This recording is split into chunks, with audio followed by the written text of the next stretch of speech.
Olá, meu nome é Marcos Antônio. Esse é o quadro Humberto de Campos, Casos que Iluminam, do projeto Espírita Religare. Fui convidado para contar um dos casos que mais me agrada dentro da literatura de Humberto de Campos.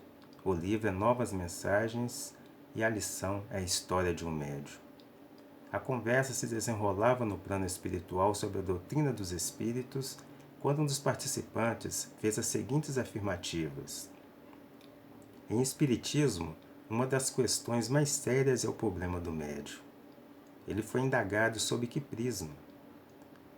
Quanto ao da necessidade de sua própria edificação para vencer no meio. Assim começa o relato do médium Azarias Pacheco, um operário humilde de uma oficina de concertos que foi chamado ao sacerdócio mediúnico. Azarias se entregou, de acordo com o relato do irmão espiritual, com extrema dedicação à sua nova tarefa, recebendo assim proveitosas lições de elevados mentores do alto. Não tardou que seu nome começasse a ser veiculado na mídia, que evidenciaram ainda mais seus dotes medianímicos.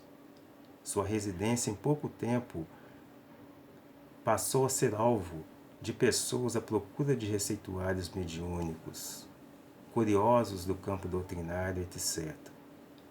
Azarias, que reservava suas horas de folga para as tarefas mediúnicas, devido ao assédio popular à sua residência, passou a sacrificar o tempo que reservava à sua família. Atento a isso, seu guia espiritual lhe advertia quanto à necessidade de vigilância e oração. Azarias passou a ser disputado por grupos doutrinários e seus admiradores não queriam saber das circunstâncias especiais do seu dia a dia, e sim ser atendidos nas suas necessidades pessoais. Sua fama corria longe e dia após dia passou a ser portador de novas amizades, passando a ser chamado para viagens e reuniões de homenagens. Azarias passou a faltar demais o emprego na oficina. Seus amigos lhe perguntavam onde ele trabalhava e qual era a sua remuneração mensal. Respondendo a essas indagações, ele foi questionado sobre o valor baixo da remuneração que recebia e que não era criatura para um salário como aquele. E passaram a pensar em arrumar-lhe um emprego melhor para que pudesse ter mais tempo para dedicar-se à sua tarefa de médium.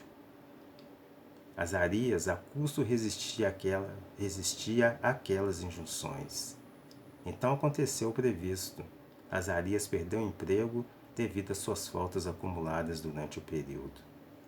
Desapontado, acorreu aos amigos para lembrar-lhes das promessas feitas. Os amigos então combinaram que Azarias passaria a receber uma cota mensal que o habilitaria a viver somente para a doutrina. Azarias aceitou o convite mesmo recebendo a intuição dos mentores espirituais. Mesmo assim, a visão do quadro do desemprego e as necessidades da família falaram mais alto no seu íntimo. O fluxo de pessoas à sua residência aumentou ainda mais e Azarias procurava sempre atender a todos. Mas as dificuldades financeiras aumentaram consideravelmente e no período de 6 meses, seus amigos haviam esquecido o sistema de cotas mensais que haviam prometido. Sem auxílio prometido e desempregado, Azarias passou a receber dinheiro pelas consultas. Essas vacilações abriram brechas para que espíritos enganadores lhe enchessem seu campo mediúnico de aberrações e descontroles. Azarias foi assaltado por distúrbios psíquicos e desequilíbrios íntimos, já que sem a presença dos mentores espirituais, passou a prometer coisas em troca de dinheiro. Assim, experimentando toda sorte de sofrimentos e humilhações, e sem receber os pensamentos dos mentores espirituais, esquecido pelos amigos e abandonado pela família, pois haviam cessado as remunerações, Azarias se revoltou, dando acesso a entidades perversas que passaram a comandar sua vida.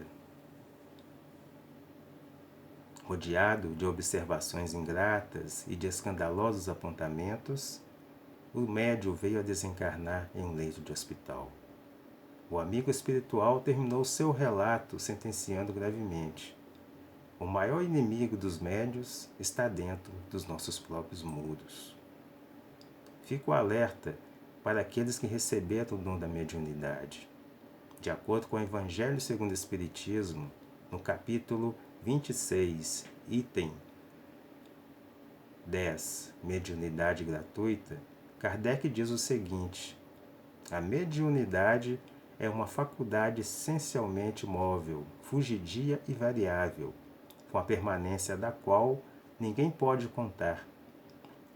Seria, pois, para o explorador um recurso sempre incerto, que poderia lhe faltar no momento em que lhe seria mais necessário.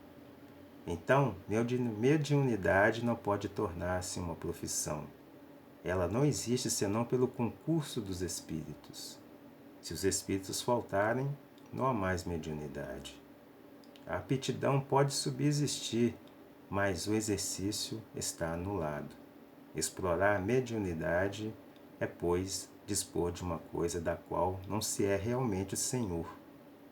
A mediunidade é uma coisa santa que deve ser exercida santamente. Então, oração e vigilância, eis os meios para não cairmos aí em tentações. Agradeço pelo convite do Projeto Religare e fica o convite a todos para ter acesso a outros casos como esse. Acessem o canal do YouTube, no YouTube do Projeto Religare. Boa noite a todos, fiquem com Deus.